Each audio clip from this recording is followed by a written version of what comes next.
Here's a little going away present for your mantle.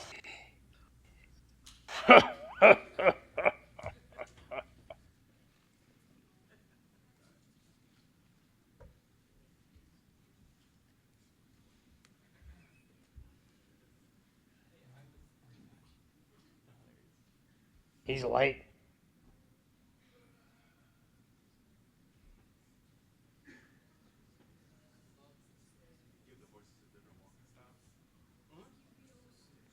Ah! Smell the ledges spreading out so far and wide. Oh my goodness! I just adore the soon-to-be penthouse views. We look at all these darling workers running about, digging holes and building things. Absolutely precious. Has our little squatter vacated the Barrett's premises? It appears not. Well, mister, come along with me and you and I are gonna have a little chat. Ah, Reginald! Property of the Baron Cobble Block. It seems your humble hovel has obstructed our minor terraforming construction. We have notices abundantly distributed informing the locals of this area of the Tri-Continental Rail being installed, along with my boutiques. As you can see, we're laying out the land for Cuberly Hills! Ah! Look at it, so beautiful! Beautiful!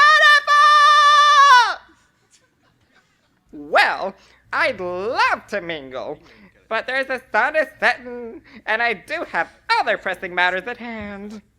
Toodles, twirls, and take cares. I was literally still working. Au revoir. Reginald, chop chop. All right, time to log off. Rest your cubes for an early morrow.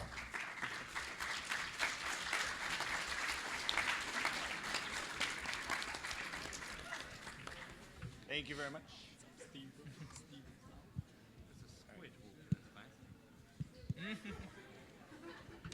How much time we got? The last train to paradise.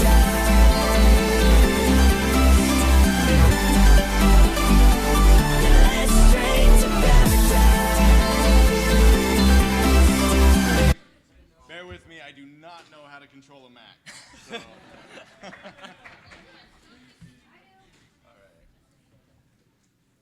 Yeah, rewind it.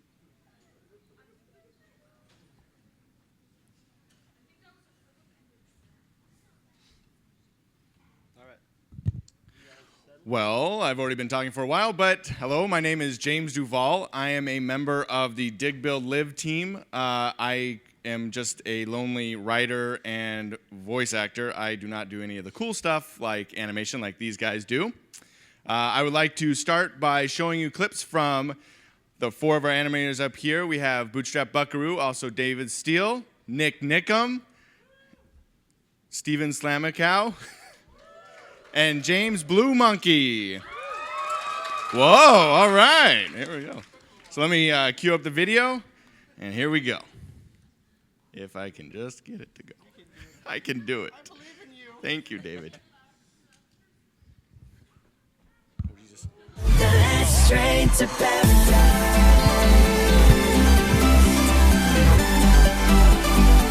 The last train to paradise.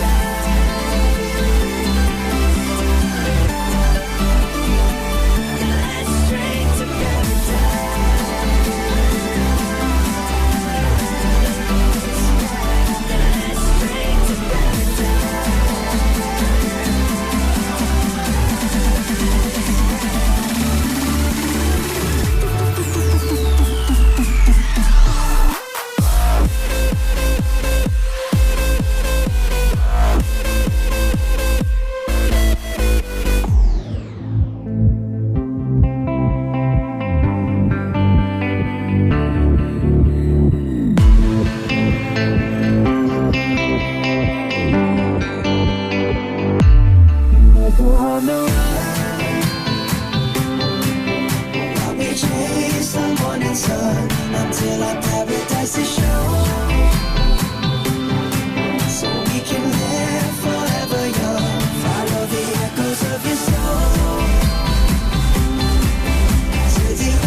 luck.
Did you guys like it?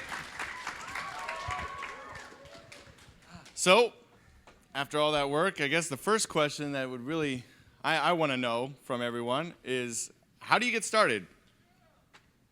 James, let's start with you. What, you mean, how do I think of an idea? Let's just say, how'd you get interested in starting animating in the first place? Okay, so back in the old Minecraft days, there was a video by the Dead Workers Party called In Search of Diamonds. It is quite an old video that's still, to this day, quite nostalgic for me to watch. And there was a shot of a 3D guy flying around a tower, and I just loved the thought of breaking the limits of what the game engine can do. And like not having a limit to how creative you can have your ideas go. Great. A few years ago, I was studying computer science over in college, and to keep myself sane, I had a hobby of making videos and teaching myself how to do 3D and all that kind of stuff. So I was doing kind of projects, giving myself kind of projects to help me learn multiple techniques and stuff. And I was already playing Minecraft at the time. And then I saw Revenge, Captain Sparkle's Revenge, and that led me to David's channel over here. And I saw some of his work, and I was like, you know, maybe I could try doing a Minecraft thing, because blocks, everything's made of blocks, so it kind of helps with the production and everything. But with doing that, I made Mob Saloon, which is the first animation, and that one actually took a while, because there's a lot of things I had to teach myself and look up tutorials and documentation and how to figure out how to actually get an animation going. And if you look at the video, it's actually nothing's really happening. It's just simple camera movements, some heads and bobbing up and down and kind of stuff. But that's what basically got me started. Captain Sparkle's Revenge. Oh, thanks. So I think, you guys all know the old cartoons, DuckTales, Tom and Jerry, Chuck Jones animation, right? Yeah, so yeah, that's basically what got me started, because I got interested in animation back when I was a kid, like you, running back from school when school's over, riding your bicycle so hard to get that to, the theme song is going to end and you got to be there to watch that TV show of all those great animations. So my interest developed there into animation, and that's how I began. And then I learned animation afterwards. I went to school in Mumbai for a year, and basically more self-taught later on. And then I saw Minecraft animations. First I saw Steven's animation. I was like, what is this? I didn't even know what Minecraft was. And I saw his animation first. I was like, oh, wow. This is so low poly, I can do it. Low poly meaning like it's not, Pixar high quality stuff. So I think I can do it on my computer, and that's why I started it. And then I saw David's animation on Fallen Kingdom and all that, and I was like, wow, this game is really good. And I played it, I loved it, and I was like, oh, you know what? I got to do my animations on these and my interpretations and stories. And the funny thing is that you can actually do Minecraft animations on your own, on your simple computer, and that's why I started it. And it's really fun to do it.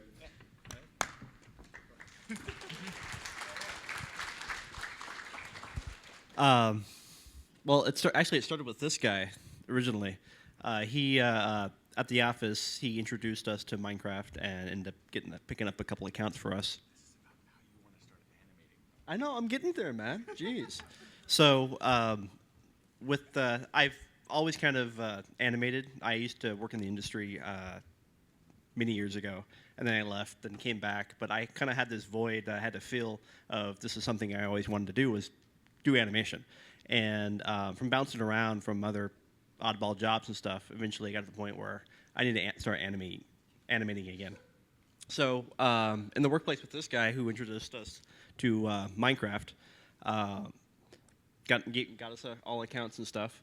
A few years ago, I did a really simple animation about a guy peeing in a toilet and using Minecraft water dynamics. Toilet overflows and flows down a hill. Really short, 8 seconds long. And that was the first bit I did. And I kind of knew using Maya for a while with work and everything else. Made a bit. It was kind of funny, but then I didn't touch it. And then Jordan did TNT, and I saw it, and it's like, I can do better than that. So I kind of raised the bar on it a bit, and then that's when Steven got back to me, wanting to help him on a video for his revenge video, and sorry, Jordan. And from then, it just picked up speed and kept on continuing Minecraft animation.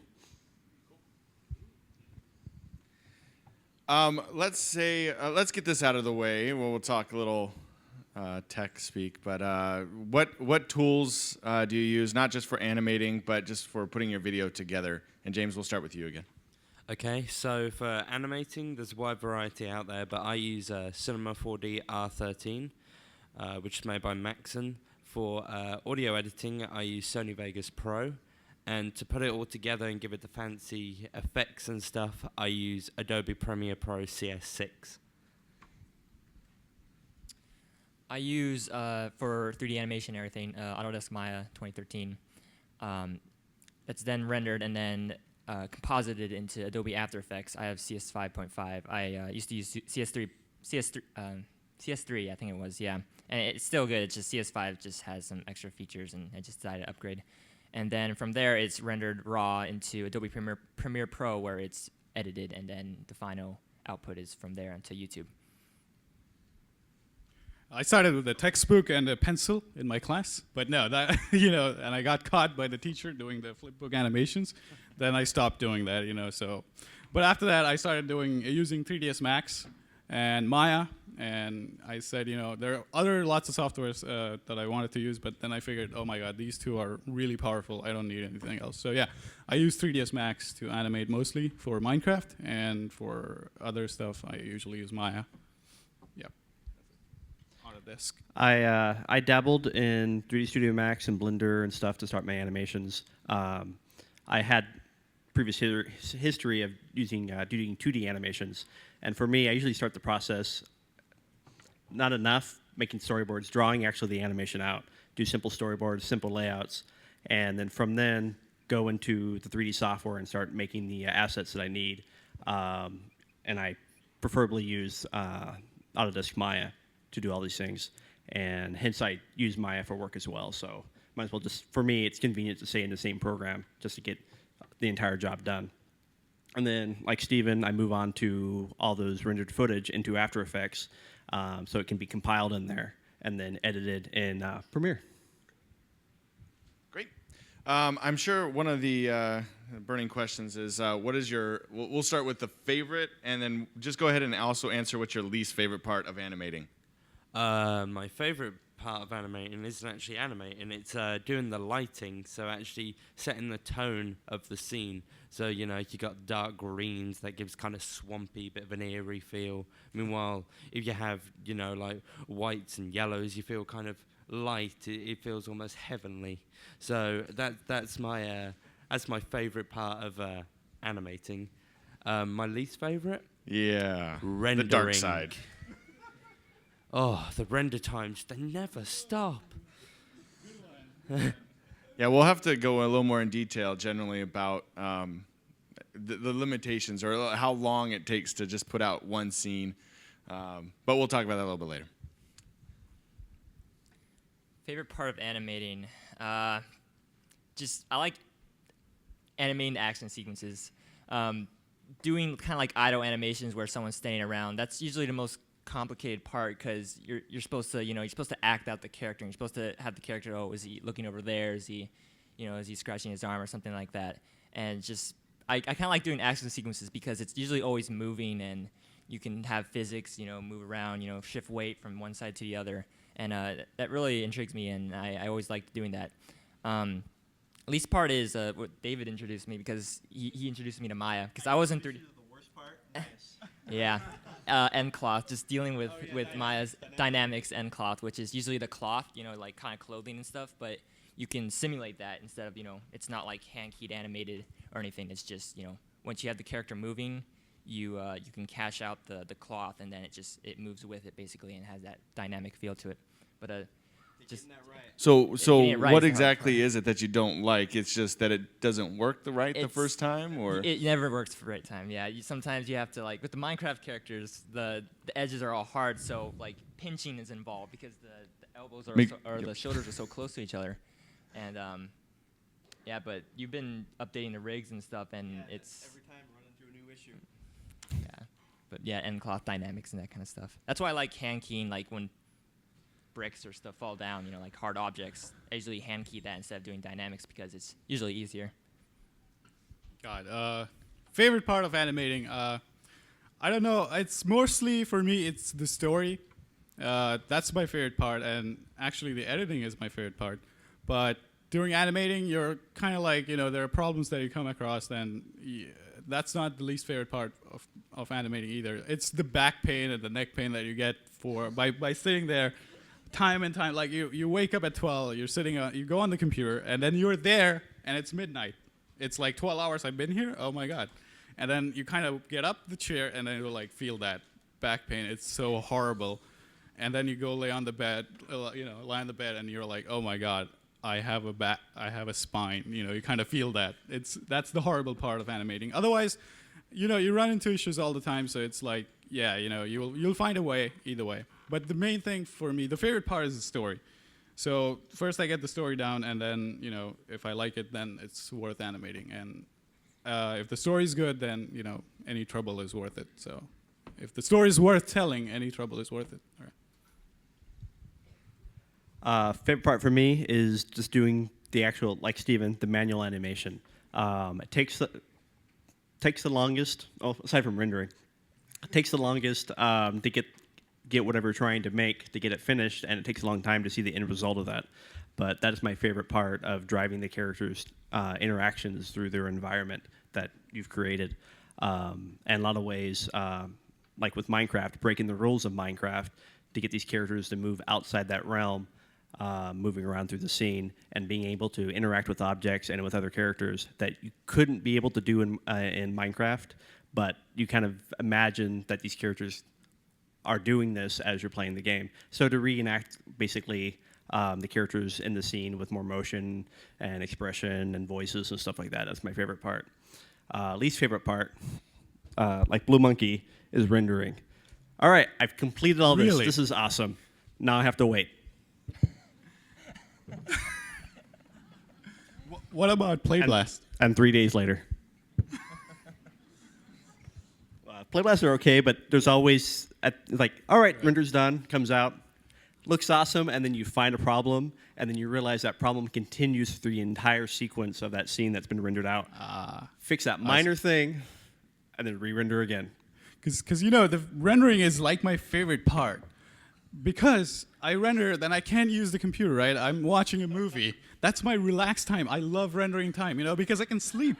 At night, I can put a shot to render, and I can go to sleep. That's because I think render would be my favorite part, because I put a render, and then I have this auto mouse clicker software. I don't know how I got it from. And I put it on the other shot that's going to be rendered after that. So hey, I get to render 2 shots while I'm sleeping. So they, it's actually so funny, but yeah, I'm surprised that render, it's. I'm really surprised that render is the worst part. Well, I'm No sure I peace. can speak for David in saying that when he's done with the scene, it's you want the instant gratification. I live in the world of software development. I can see what I build right away. I can't imagine having to wait hours to just find out that I made one small mistake. All right, James, let's go through your process. So, like, when you envision a video, and how you're going to animate, what exactly do you go through?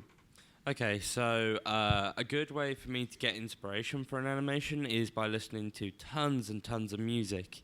Like, you hear sounds and stuff, and they just kind of resonate some kind of idea in your head, and then you start developing that. And I start off with a program called Notepad to write down the idea as quick as I can. I don't think we've heard of Notepad. Is that free to It's, download? It's really expensive, yeah. Really expensive.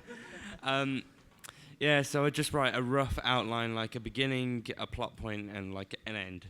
And from that, if I actually think the idea is good enough and like practical to make into a video, I then put it into a script writing program called Celtex, which I picked up in college.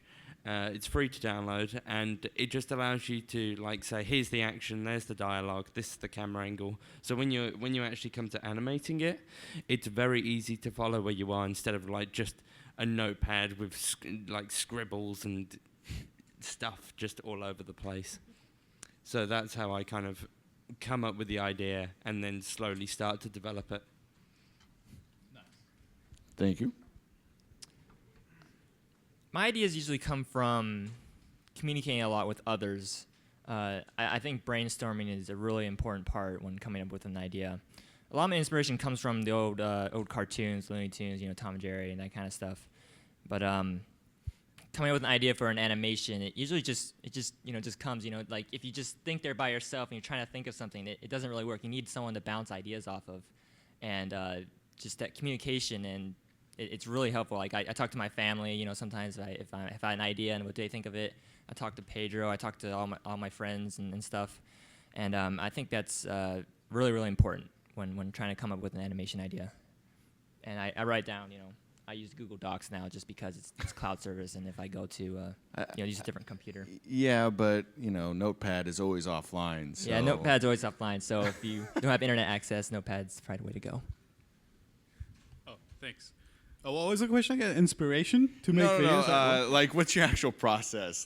Getting into you want to get a video. You want to make a video. How do you get started? Oh, how I basically I just get an idea, and since I'm the only one who's doing everything, animating, editing, everything, so I don't really storyboard. I break all the rules. I just don't storyboard. I don't do anything because it's in my brain. So I just keep the script alive, and usually it's in my head, the idea, and then I just think of a story wherever I am, and I feel like, oh, this is a good story to tell. And then I go home and I start animating on it.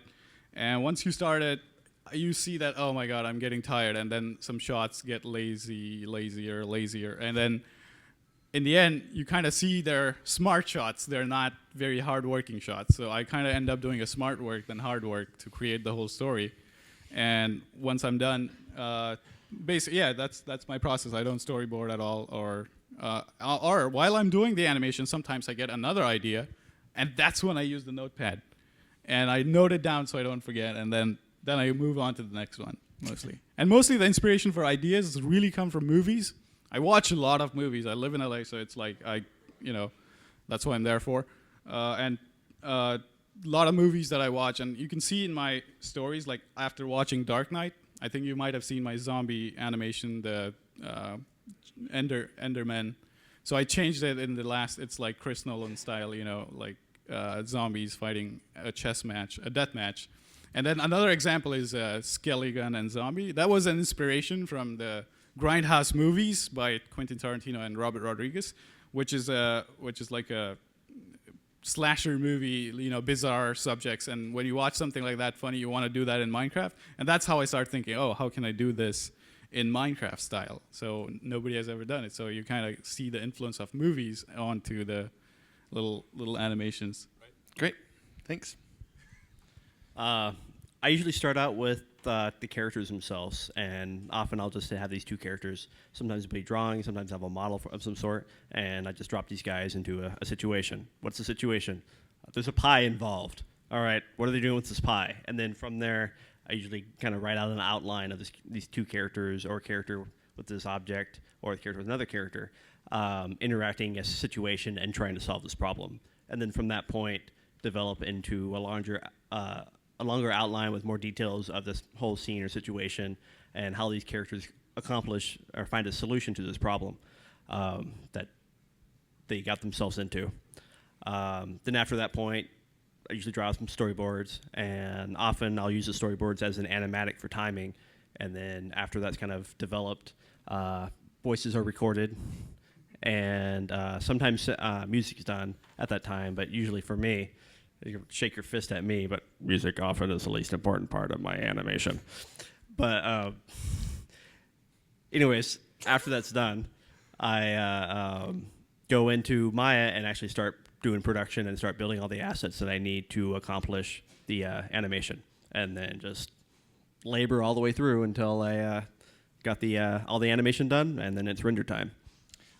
Dave, keep the microphone. So how important, let's ask you, no, Dave, you keep the microphone. Oh, I keep the microphone. How important, how can I say this, putting it nicely, do you need a lot of artistic talent to animate? I don't know if that's do coming not, out. but it's for me, and I find it really very useful to draw, even simple drawings to help you map out and design your path to your goals for your animation. It's for me, it's crucial because it's a tool that I've always used, and that's what I use it as a tool. You don't have to be great at it, but it's nice to use it as a tool to do thumbnail drawings and even like simple storyboards, almost like simple comic strips, to continue to tell your story and get your timing developed. So for me, drawing is extremely important because it's a tool for me to progress on my animation. Great. I want to ask kind of a quick question. We don't have to dive too far into it, but just to give a general idea, this is for each one of you. How long does it take you generally to make a video? Like 4 weeks. 4 weeks? Yeah, 4 weeks, not, every day, working for 6 hours or so. All right. I mean, it also depends on the quality of animation or what you're trying to get out of it.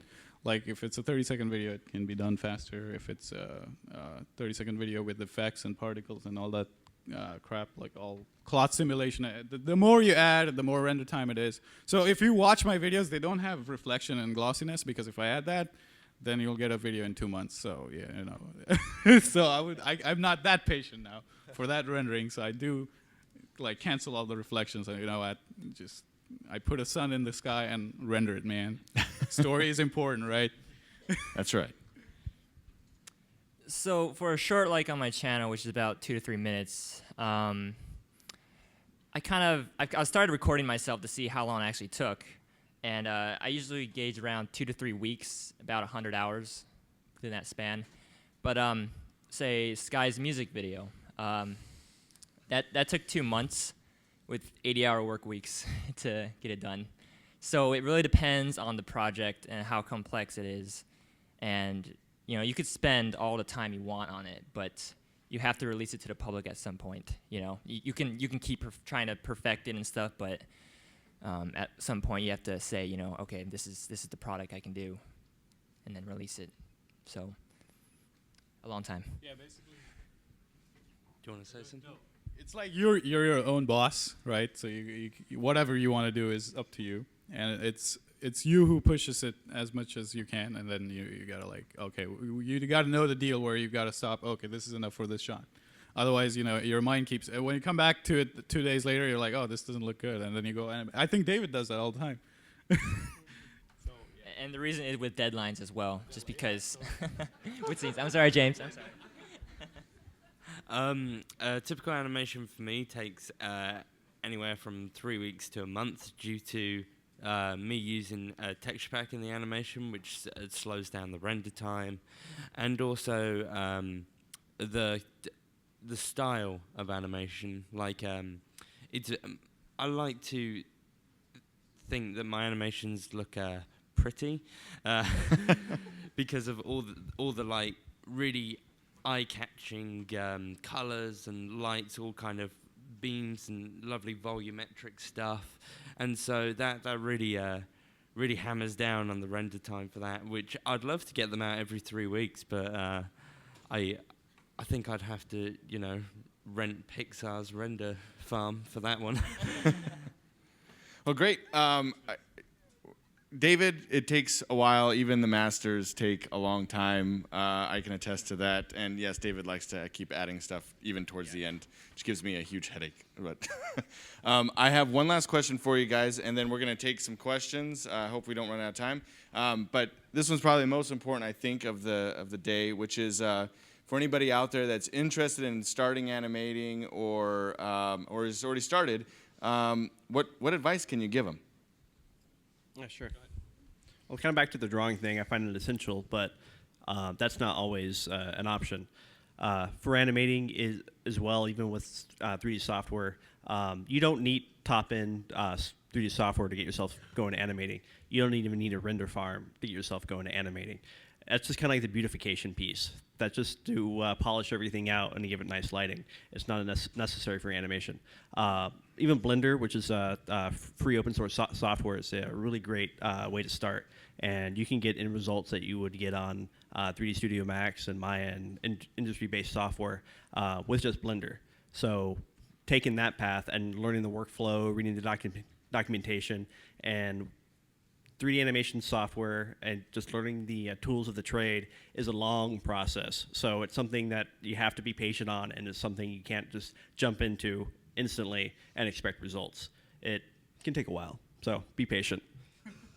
Great advice. I mean, that's to add to David. What David said is like the way I do it. But the way I do it is like I think of a story first. Like that's the main inspiration, right? And to get started is the story, and you don't have to think about too much about how am I going to do it. So what you think about is from the tools you start to think about the story. So the more tools you know, the more stories you can tell. So animation has lots of tools within it, like all softwares, right? So if you can't use cloud simulation, that's fine. You don't have to think about cloud. You can think about something else.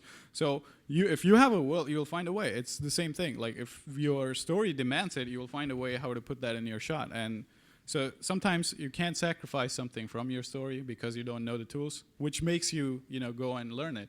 So you don't have to like really know everything about everything and all the softwares. Just begin with something, and once you get started, even if the first story is the crappiest ever, show your mom and dad. They will say, "Oh, this is so awesome." Show your friends, they will say, "Awesome." But show it upload it to some different channel, ask some feedback, and you'll know. But you did it. The most important thing is that you did it. Unlike others who are thinking that, "Oh, I will do it," or "I will someday animate," but no, the difference between them and you is you did it. And when you get that, you will know that, oh God, this was so easy, and then you will start doing more and more and more, and you'll know more. That's the best advice I can give. Like, just do it. Thanks. Not the shoe, but Yeah, just learn by doing. Get the program, sit with it, start messing with stuff, watch tutorials and kind of thing. I almost feel like I did this backwards. I heard you're supposed to start with 2D animation and drawing and stuff, and then you go into the 3D at another realm. But yeah, I kind of just gave myself a project. Give yourself a schedule, because the most motivating thing is like get this project done, get a deadline, and then just work on it. Watch tutorials and stuff. And what David said, Blender's a great program because their community is great because they have tutorials everywhere. There's a lot of teachers out there that has like free lessons and everything like that. So I think Blender's probably the best choice if you want to start out. I think some good advice is to take your time when animating. So the way I see animations is they're more like a polished test. Like the one with the tower falling down, that was one of mine. And that was me testing dynamics, seeing how I can make all these blocks interact with each other and kind of all come down in a very cool looking manner.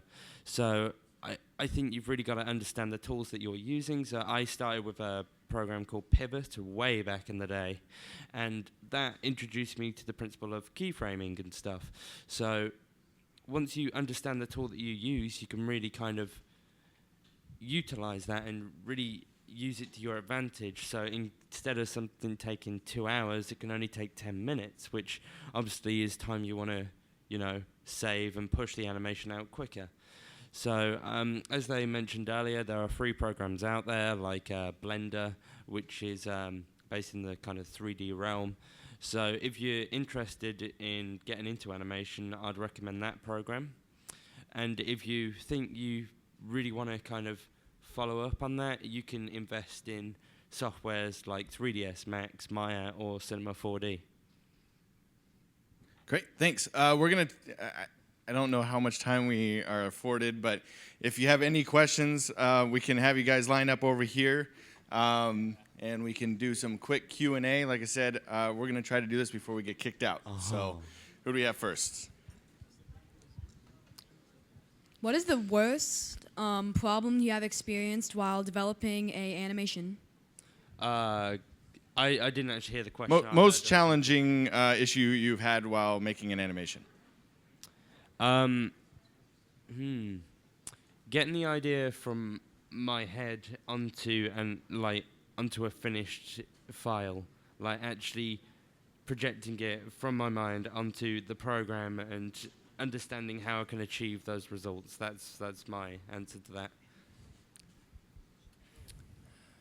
I think it's set building and just trying to, like what James said, getting your stuff in your mind onto into the program, because you have to build all the sets and everything and how each shot will have and what encompasses each shot and how the composition will look like. So I think usually I can import Minecraft worlds and then have build the like towns or anything within Minecraft, and then I usually just look around it in the 3D program for a little bit, see what shots work well, and then go on from there. But I think set building is usually having the right sets is the complicated part. Cool. We're gonna go to the next one. I've got 2 questions. The first one is, when you've created your Minecraft world, how do you get it into the animation program? Oh, it's just an OBJ file. You just import it. Every software has an OBJ, so you export it with OBJ and just import it. Okay. Minecraft. Oh yeah. Oh, from Minecraft you use JMC to OBJ. That's the little software. You can find it online. It's free, and you just open your map. Or JMC? JMC and number 2 and then OBJ. Okay. Question number 2: how do you make redstone in animations? Oh, that I think David. What do you mean make redstone? The physical redstone, what you see, or to make it function? The character pulls a lever, and then the piston, That's actually scripting. You can write expressions and scripts and events on objects like that, but that's the beauty of animation. You cheat it. So you animate the lever moving, and then you keyframe the piston moving up and down at the point of the timing for the animation. So you actually physically don't connect those objects. You just make them timing, so it gives the impression that lever is driving the piston. But can you, if you make a redstone machine in your world and, take it into that program, does it work? No. Okay. Thank you. Is there anything from one of your really popular videos that either is a quirk, like that something's kind of special that most people wouldn't notice, or something that really bothers you about it that you weren't totally happy with? I just want to say I wanted to ask that question, and they acted like that was the weirdest question in the face of the earth. Yeah, exactly. What do you mean, kind of like Easter eggs in the animation? Yeah, either an Easter egg or something that you're not happy with. Easter egg wise, I like to kind of link my animations together in some kind of way, whether it be the same set but from a different angle so you don't really notice, or use the same characters so they have short little cameos. And so people who watch are dedicated and watch all your animations, they'll go, oh yeah, that's so and so. We'll do one more person. Easter egg wise, I kind of created a character called Dave the Zombie, and he's usually, for each music video I do, I usually have him in the back, just just playing a Game Boy or something like that.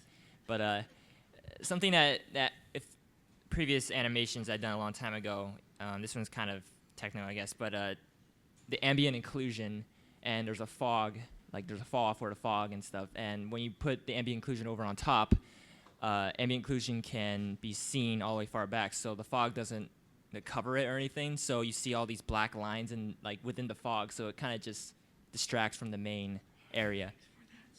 But I figured out how to do that in After Effects, so you can clean it up. Great. All right, here we go. With time. Blue Monkey, can I have a hug? Oh, woo, Santa Claus. There will be more hugs downstairs too. If you want to hug the blue monkey. Nice. This is kind of generated to Slamacow. 2 questions for you. What was your motivation to making that mishmashed monster that Sky fought in the song that he sang in on the opening ceremonies? Golems are pretty cool, and I played this game when I was a kid called Metroid Prime, and there was this boss in there, and it was made of all these rocks and stuff, and it was really cool. Like, you just see a pile of rocks right there, and all of a sudden it started coming up and forming a golem and stuff.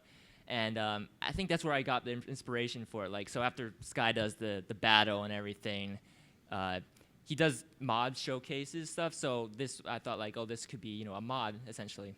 So I think that's where it came from, Metroid Prime. I think that's where inspiration came from. The next one is, what is the name of the song so I can search it up on YouTube? It's called New World. New World, all right. That's funny. Which program has the most rigs? Cinema 4D, Maya, or Blender? Sorry, what? Has the most what? Rigs. Rigs? Most rigs. Rigs? Downloadable. Oh, downloadable rigs. You can find it on Turbo Squid. Oh, they should pay me. Plug in.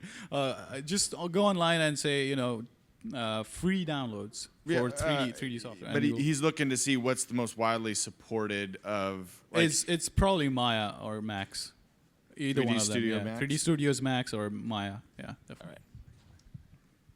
What computers do you use? I use I use multiple machines. It's always depending where I'm at. That's the nice thing about doing a lot of the Minecraft animations. You don't need a high-end machine, even with high-end software. You don't need a high-end machine. I can use a laptop and do all my animations on, even a basic laptop. The only thing is that for render times and to decrease those, and when you're rendering out, that's what usually requires high-end machines. And for Dig Build Live, we use a server rack with multiple different machines to pump that out quickly. Otherwise, it can take you weeks to pump that out. But even with Blender and everything else, you can actually do your animation and output animations on a simple, even 4 to 5 year old machine without having an issue. How hard is it to have the instant blood effects when like an arrow hits? How do you make it like the blood around it? I guess what you could do is you got a number of ways to approach that one. You can use an emitter where you've already modeled kind of like little particles, and then you can tell it like, at this frame I want you to kind of have 10,000 come off, 10,000. That seems like a lot of blood. 10,000? No, is that not? I'm not the artist here, so I don't know. Yeah, you can either use an emitter or you can just kind of go the Minecraft route and then just have a flat kind of plane and then add a texture to it and then kind of make it, I guess, fly out of the person and then slowly vanish. It's a very weird thing to talk about. Thanks, bud. Yeah, I just had a question regarding the complex Minecraft character rigging. Is there a spot where you can get those more complex rigged characters? You have to build them. You have to build them, but can you buy them? There's not too many out there. The ones we use for like Dig Build Live, a lot of times they're built specifically for that episode. So in a sense, sometimes they're proprietary, tied to that episode, depending on what the neat the function is. That's the thing about building rigs, is that you don't build a generic rig to just be a character. You typically build a rig to perform certain actions, because you're never going to find a universal rig, even in full productions. Say Pixar, for example, you got hundreds of different woody rigs, because there's certain scenes where this rig will not be able to perform actions that another rig will be able to do without breaking the rig.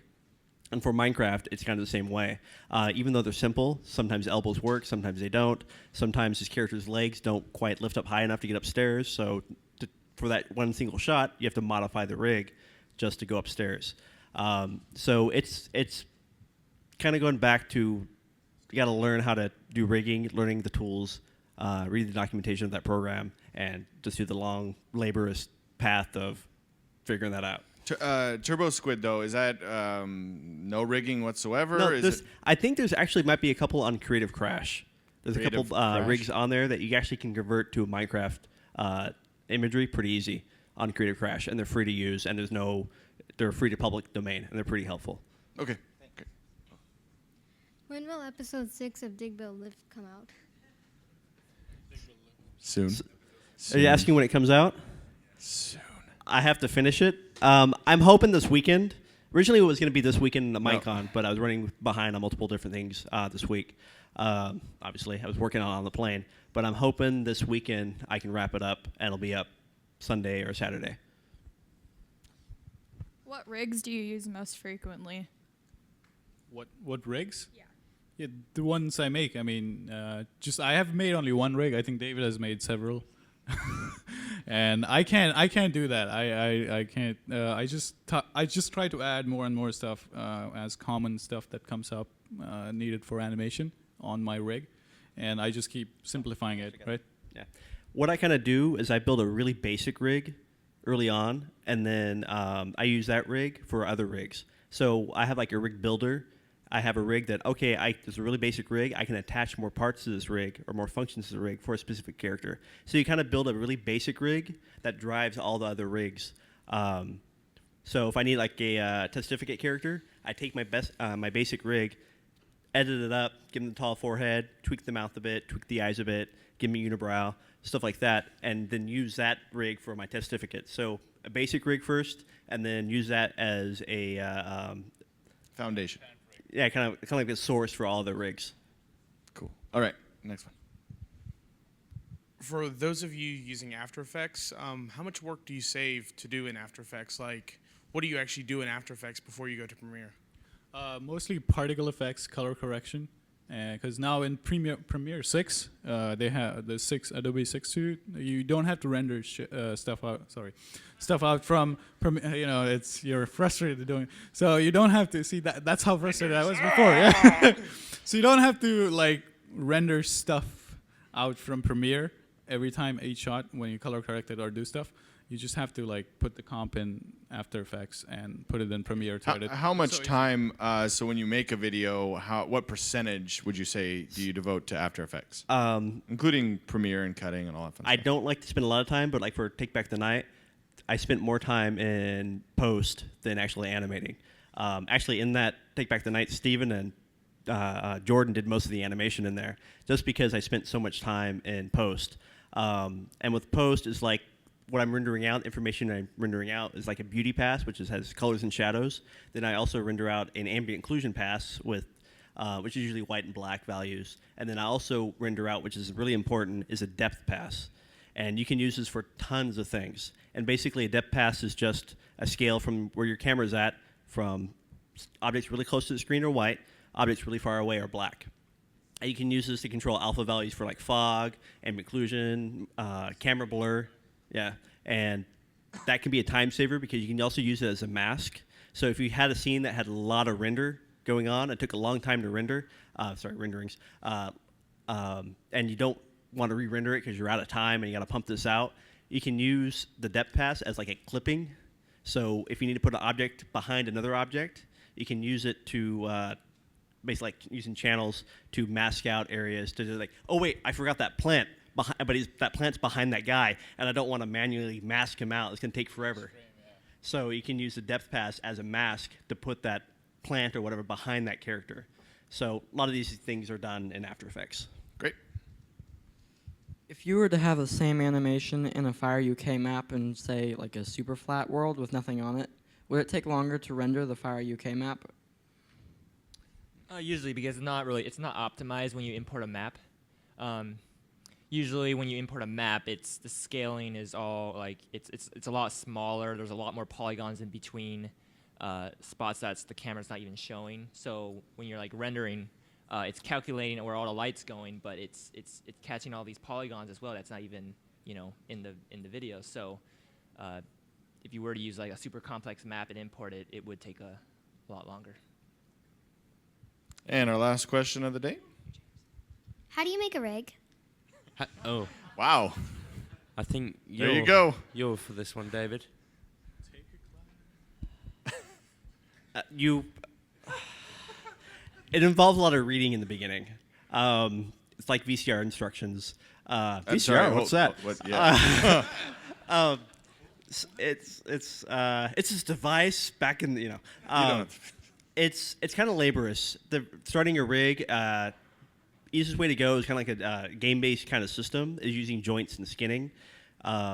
You basically make your model what you want your model to look like, and then you build.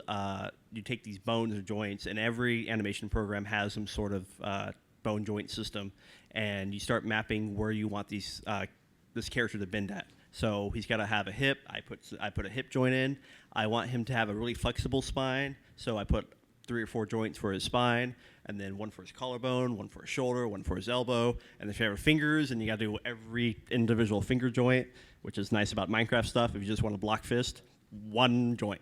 So so you build this skeleton underneath the rig itself, and then you map by skinning process. You map the mesh that you made of the model of the character to the rig, to the bones and stuff like that. So at that point, you have to paint on your weights or tell this bone to be moving these vertices around on your polygon mesh to bend this way and that way, and how you want that elbow is connected to the arm, stuff like that.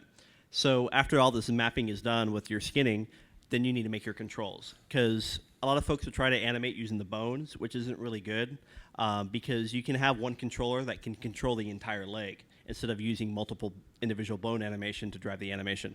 So using IK systems or FK systems, you make a controller that has like an FK controller, and basically an FK system is basically a joint-driven system that you can tie to move one source controller to move the whole arm around. So wherever you would pull this controller at, the arm would always pull to the direction. So when you try to pull the arm inward to his chest or whatever, the elbow would bend for you. So what's nice is that you don't have to worry about individual bones and joints keyframing that. You only have one controller. So the next step is building all these controllers to control your rig. I need a controller to control my hip. I need one to control my shoulders. I need one to control my hands. But then there comes cases like, wait, my IK controller works okay, but there's times when I need my character to brush his teeth or something, and my IK controller can't get my hand in that realm. So then on top of that, now you have to add manual controls to override your IK system. So for me to brush my teeth, I can't quite move my elbow far enough in, and then you got to start making manual controls to override that. So you make another control for the elbow, toggle that on, so now you can actually pull that arm in, and then it gets more complex from that point because you start running into those situations. So it's complex. Is that what you're saying? Yeah, it's not easy.